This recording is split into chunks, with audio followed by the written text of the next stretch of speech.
Ngayon, meron pa isang comment dito. Sabi dito, walang matinong anak na willing ipahiya at ipahamak ang magulang para sa sariling interes. Ang bigat niyan. Ang sakit niyan ha. Sa totoo lang, kunwari ako si Nanang Remy, mabasa ko to. Ako si Kulaong, mabasa ko to.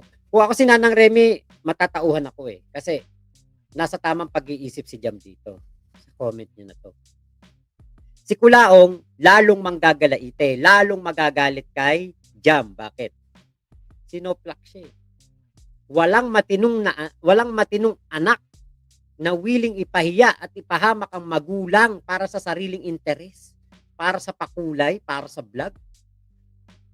Ha? Ipapakita mo ang kaaba-abang buhay ng mga nanay at tatay mo. Yung sabi ni Kulaong, magdedemanda si Nanang Reme. Kutya, kung ako si Nanang Reme, idedemanda ko tong anak ko na to. Dahil pinapahiya ako. Ewan ko lang din kung bakit hindi sinosoplak ni Nanang Reme. Siyempre, unconditional love. Ina yan eh. Actually, ako nga sinabi ko na to dati, hindi natin masisisi si Nanang Reme kung konsintihin niya ang kanyang anak, anak niya yun. Ako, naranasan ko din maging konsentidor nanay ko sa akin. Pero hindi yung ganyang maling-mali na. May mga ibang bagay, kinukonsente ko, kinakampihan ako. Pero yung mga ganto, kunwari sasabihin ko sa harapan ng nanay ko na napakayaman namin, marami kaming lupain, marami kaming pananim, kahit wala naman, sasampilungin ako ng nanay ko talaga. Pero dito, hindi ko alam din kung bakit hindi kinokontra ni Nanang Remy yan na bakit hindi niya kontrahin na, uy, normal, wag mo naman sabihin ganyan na ganyan tayo, na mayaman tayo, alam mo namang hindi. Nagsalita si Kulaong. Andiyan si Nanang Remy, andiyan si Tatang Gilbert. Hindi nga niyan ma-question ng mga yan, yung aking pagiging Marcos. Puta ko ako si Tatang Gilbert at may nakita ako doon palakol, papalakolin ko na yan. Harap-harapan mo akong ginagago. Pero still nga, di ba, syempre, yung nakikita ko lang na dahilan, unconditional love eh. Eto pa, pero yung mga ganong klaseng tao, walang kwenta kagaya ni Epal M. Kung ako, pilit kong ipinagtatanggol ang magulang ko sa mga taong umaalipusta, samantalang ikaw, pilit mong nilulubog sa kahihiyan. Sige, simulan mo ako ng alam mo magiging ending mo, di ako takot mamatay. Kasi pinapapatay ni ni Kulaong. Ngayon, wala na maipagmamalaki si Kulaong. Tingin ko yung mga PNP na pinagbababanggit niya, yung mga colonel o lieutenant colonel, yung mga pinagmamalaki niyang mga general, tingin ko lalayo na yun sa kanya. Kasi puta, delikado sila kapag nalaman na kumakampi sila kay Kulaong, yari sila kay Sir Kalinisan.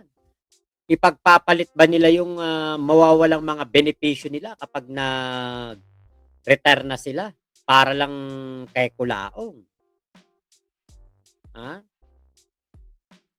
Diba? Kaya dito, talaga manggagalaiti si Kulaong. Bakit?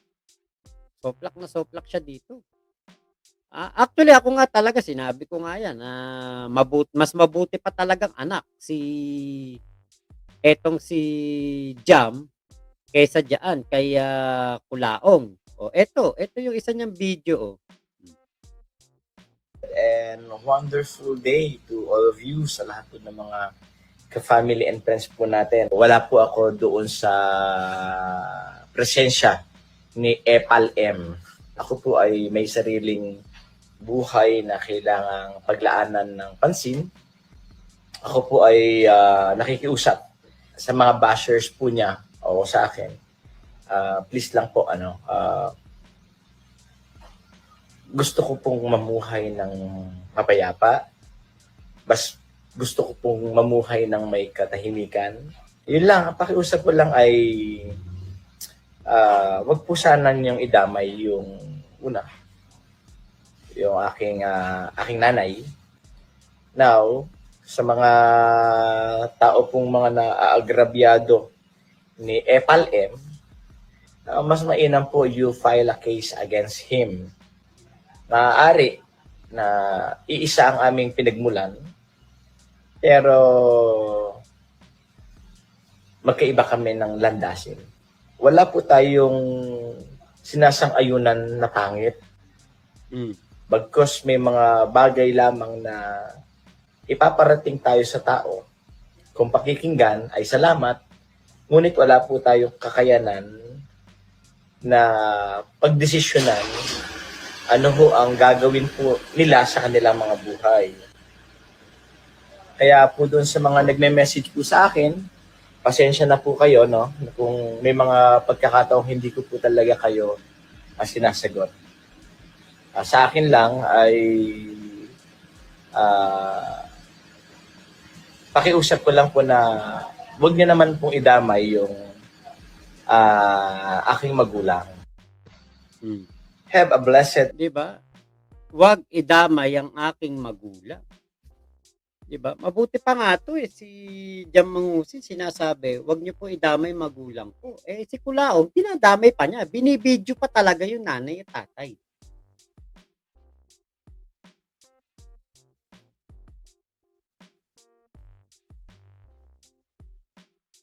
Okay lang sana, kunwari, i-video nanay. Eto nanay ko, eto tatay ko. Ganun lang. Pero yung dadagdagan mo pa, naku, mga don at donya dito yan. May caregiver. Mukha na nga sila mga, kaaba-aba ang itsura. Kawawang kawawa, sasabihin mo pa, may caregiver.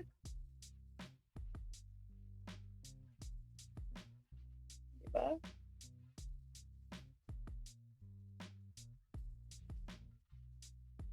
Sasabihin mo may caregiver tapos ganun ang pamumuhay. Meron nga ako nakita dyan na comment sa vlog ni Kulaong. Hindi ko matanda kung kaninong vlogger ko nakita yun na merong video clip na sinasabi ni Kulaong na mayaman yung kanyang nanay at tatay. Sabi doon sa comment, parang ganito hindi ko na matanda yung eksaktong comment. Parang ganito. Kulaong, hindi mo kami maloloko.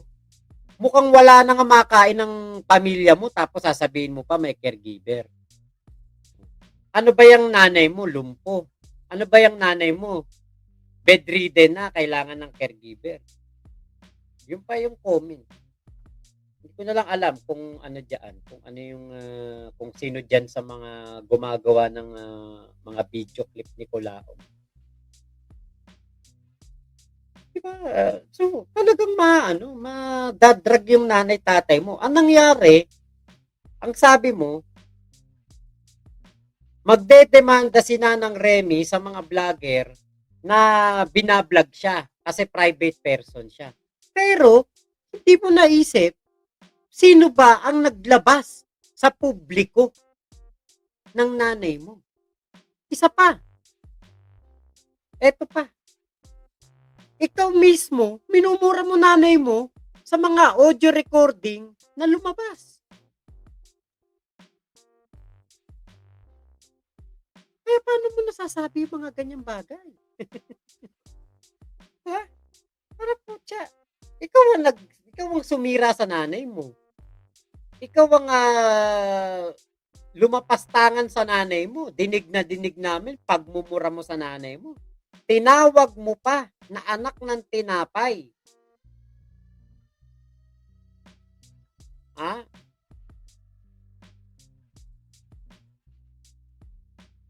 Tinawag mo pang anak ng tinapay, tapos, ngayon, sasabihin mo, magdedemanda. Ikaw nga dapat na unang idemanda niyan sa kalapastanganan mo sa kanya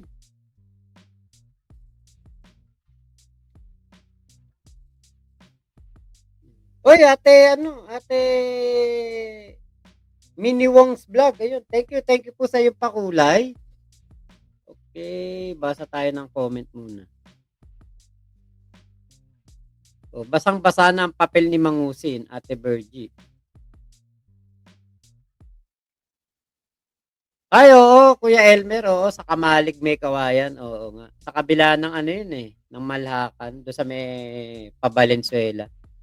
Okay, Kuya Elmer, kami din, Boss Mac, may Kamalig, buong bahay yun na imbaka ng mga ani at walang nakatira, bodega sa ibang salita.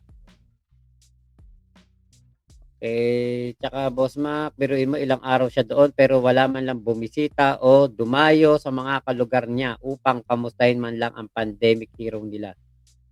Ayun nga, sabi nga niya ano si ano ba, yung barangay captain daw doon. Sabi nga niya, 'di ba, pinapauwi daw siya doon ng nanay niya, pinagawan daw ng bahay, 3 bahay daw ba 'yun, parang gano'n. May bahay daw, doon na lang daw tumira si Kulaong. Naku, hindi titira si Kulaong doon. Kuya Henry, buti na lang walang signal, mang-inggit ka lang eh. O yan. Ate Katrina Love, maganda reaksyonan yung post ng kapatid ni Kulaong na galit. Oo nga, okay. Smized, para silang Dante at Berhil kung may away. Ang naalala ko nga dyan, si Abel at si Cain eh. Kuya Elmer, oo naman Mac, meron talagang lalabas na black sheep sa bawat pamilya. Caretaker lang ata sila dyan, sabi ni Kuya Kenkel. O, Sean Basilio, hello po. Okay, it's me said, Mac, ang weird lang na parang walang alam yung mga magulang niya sa SOCMED, parang hindi sila updated. Maaring ganon, di ba? Pwedeng, kasi mga matatanda na, may edad na, ano pa ba ang ano nila, di ba? Ano pa ba ang, kumbaga magiging kaalaman nila sa SOCMED? I think, tingin ko, alam naman siguro nila yung ginagawa ni Kulaong, kaya lang, si Kulaong nga kasi, walang, ano walang tino. Panganay si Kulaong matigas ulo eh. Kahit ipahiya magulang, okay lang sa kanya eh. Kaya nga yung isang live ko, yung isang video ko, yung in-upload ko, ang sabi ko nga, paano naaatim ni Kulaong na ipakita ang kaaba-abang buhay ng kanyang pamilya, ng kanyang magulang. Kasi tama si Pastor Jam, walang matinong anak ang gagawa ng gano'n. Okay lang pakita mo magulang mo, sabihin mo na lang, eto nanay ko, eto tatay ko, pare binibidyo mo, eto nanay ko, eto tatay ko. Okay 'yun. 'Di ba, ipakita mo para malaman ng mga followers mo kung sino yung nanay, tatay mo. Pero yung dadagdagan mo pa ng donya at don, maraming pautang, malawak ang lupain, 2,000, 10,000 puno ba? 2,000 puno ng sagingan. Wag mo nang dagdagan ng gano'n. Kasi yun nga sa halip na nananahimik buhay nila, lalo pa silang mababash dahil sa katarantaduhan mo. Jeffrey Sweep Daldal. Hi idol, sa latest live ni Kulaong pinipilit niya kay Mr. Cadaver na wala siyang binudol na OFW kasi almost 4 years siya nakakulong. Sarap sana magpalipad at sabihin na kumuha na kamusta ka na Ray de la Cruz ng Hoyo. Kasi kung talagang susumahin nga po talaga, pangangatawanan talaga ni Kulaong na wala siyang nabudol na OFW. Kahit yung 5 mommies, original 5 mommies, sasabihin niya hindi niya yan kilala. Bakit? Kasi yun nga magiging palusot niya nakakulong siya. Kaya nga 'di ba, akin pong pinaglalaban na sana nga mapansin yung ating mga audio recording at yung video call na pina-record ni Kulaong para kung sakaling may magtatraydor sa amin. Sa amin kasi noon syempre kakampi ko ni Kulaong, iniisip niya may magtatraydor doon. Sa mga kasi yun ang nasa isip niya Bakit? Gawain niya yun traidor siya.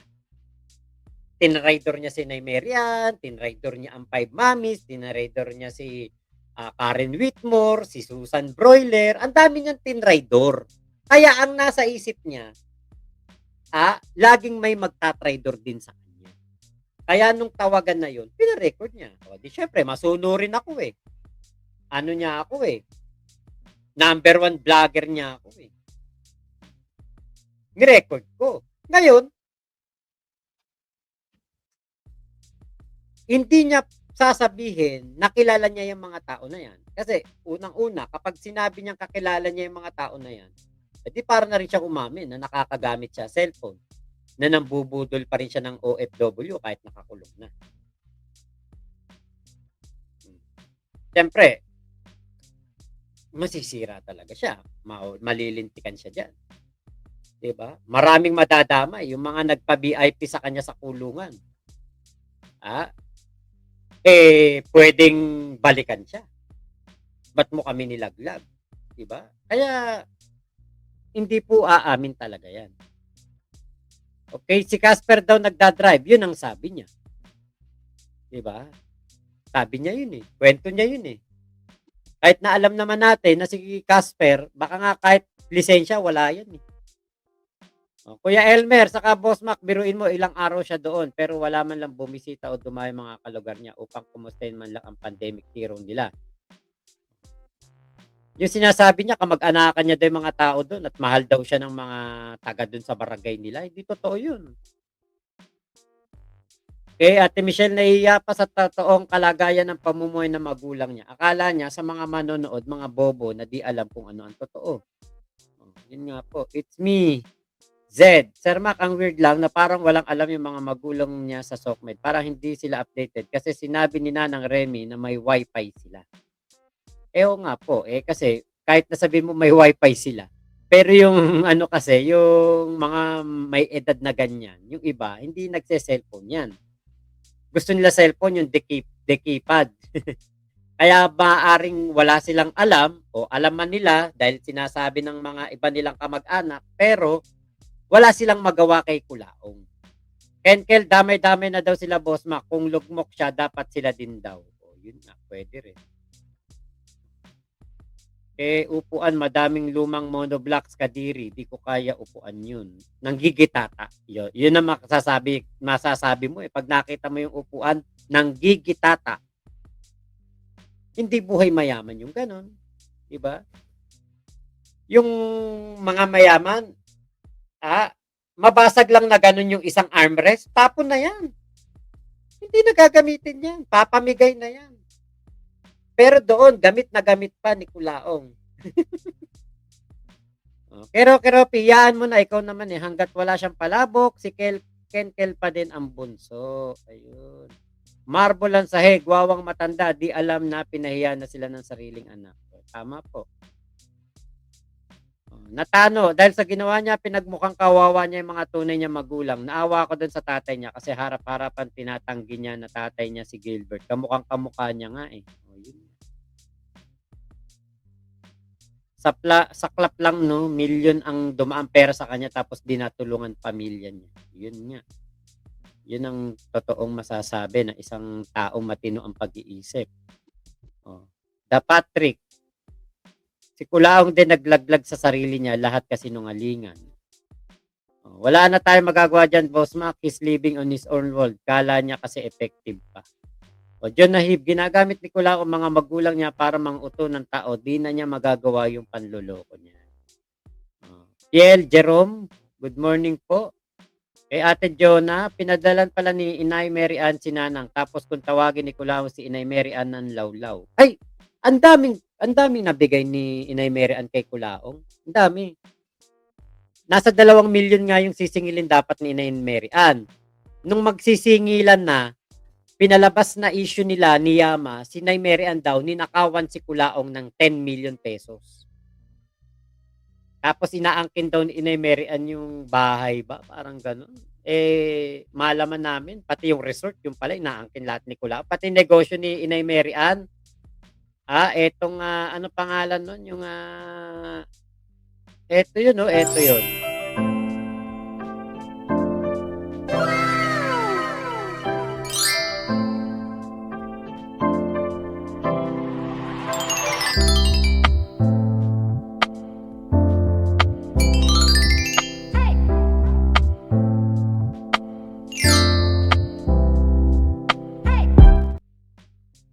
Yan. Yang Skin Fuel by Victory na yan, inaangkin ni Kulaong, kanya daw yan. Maano kasi si Kulaong eh, mangangkin ng mga ari-arian. Bakit? Kasi nasanay siya doon. Yun ang lagi niyang sinasabi sa mga bubuduli niya. Akin yung building na yan, akin yung kotse na yan, akin yung mga sports car na yan, property ko yan, meron akong palaisdaan, meron akong hituan, meron akong farm, ganun. Meron na kaming patahian. Kasi nasanay na si Kulaong eh sa kanyang pagiging pathological liar. Kasi yun yung style niya noon para makapambudol. Kaya akala niya magagamit pa rin niya. Wala naman yatang alam sa SOCMED ang mga magulang ni Mangusin. Baka nga po. Ayun, pwede pong ganun.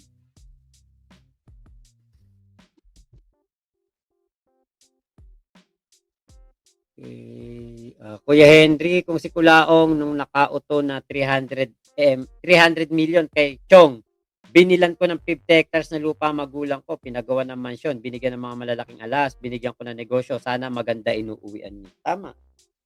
'Di ba? Kaya lang karamihan doon sa 300 million nga daw po, ayon doon sa aking nakausap, pinatalo nga daw po sa sugal.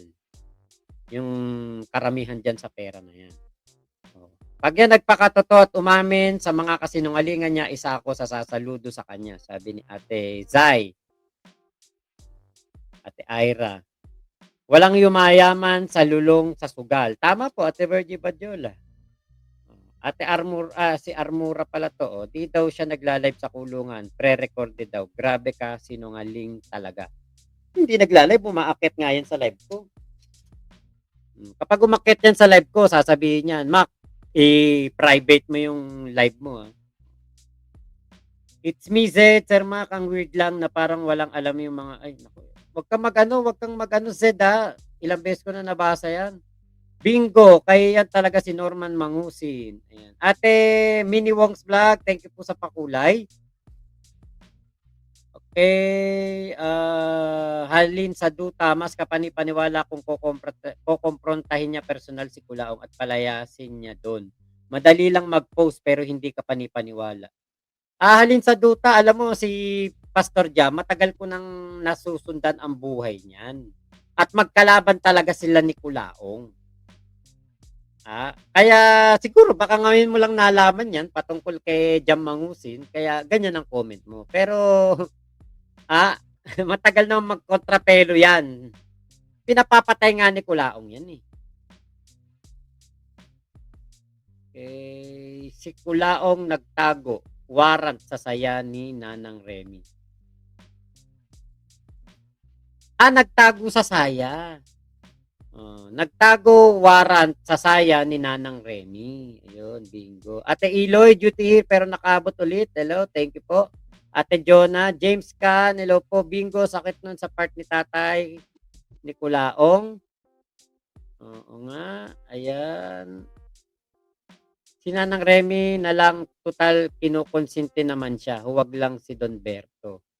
Huwag idamay magulang kaso si Norman patuloy na ginagamit ang mga magulang. Tama po.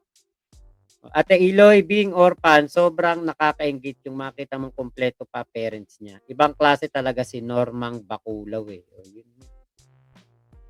Sana mahuling nagdadrive si Kulaong. Malakas talaga loob ni Kulaong. Dapat dito talaga bawal ng magkaroon ng sasakyan eh. Okay, Ate Iloy, ako 3 years old pa lang nawala na mami ko. Treasure your chance, Norman. Ate Mini Wong's Vlog, di na ako kilala noon kapatid at nag-asawa na siya ng OFW ng Dubai. Nandun yata nakatira sa Dubai. Okay. May nakita ako post naka-like name ng nanay ni Kulaong. Sabi ni Ate Katrina Love, Ate Zaira. Nung mapera siya, puro Marcos at kung sino-sinong well-known people ang bida sa kwento niya. Ngayon, ginagamit niya magulang, mga anak at kapatid para makakuha ng simpatya. At si Kuya Henry, nag-renew ka, nag-upgrade. Thank you Kuya Henry Salamat. Okay, Michelle Pacto. Boss Mac, baka na-overdose na yata yan. Kakakain ng salad. So maraming salamat po Ingat po kayo. Nasaan mang panig kayo ng mundo. Momo, chup chup, love you. God bless us all. Pilipinas. God first.